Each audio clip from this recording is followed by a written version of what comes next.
छिनारी जी केने हबो ए साला हम चाचा ना इसे हम झाटू ना काम से काम रख बोल कथि लायल बारे छिनारी जी केने हबो ओ छिनाजी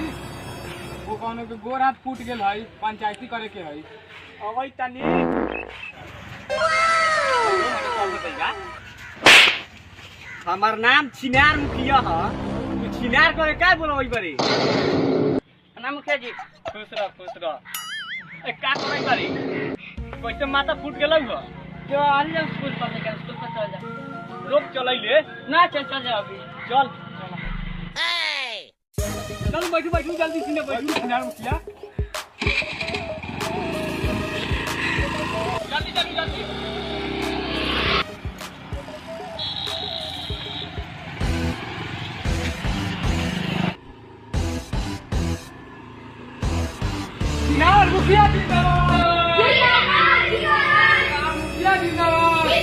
छिनार मुखिया जिंदाबाद मुखिया जिंदाबाद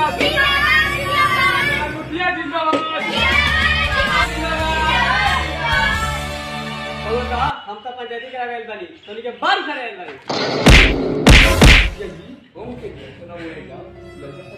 जाय दे बाबा सा आखिर तो तोनिए के छिनार मुखिया बानी जाय दे मुंह से बोला दे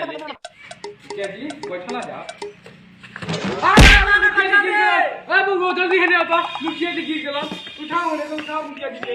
उठा तो बाबू साहब उठाओ जल्दी उठाओ ठीक बानी नु हां बढ़िया बानी छिनार मुखिया के उठा देला बहुत बड़का बात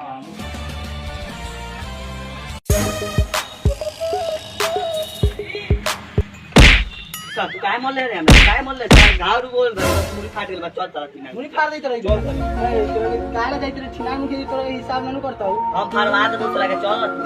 मुखिया जी इंसाफ न करिए नु तुम कर झोती खा दे छिना मुखिया जी बनल साले चल नहीं कहते नहीं उनका कितना छिनार हो चल तू तो सबसे पहले आवे वाला रोला केरे रागे तो ना जार मरो अभी लोग सारा आए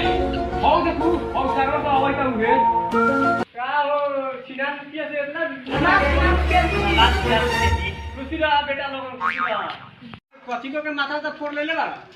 कथी पहले बा छिनवाई में नहीं पहले बा का अब सो में छिनार मुखिया पंचायत कल जाओ ना बैठ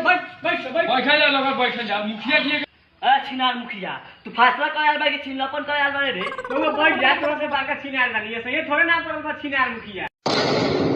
साला छिनार बारा हो गया मार देगा तो फैसला ना हो उठा के ले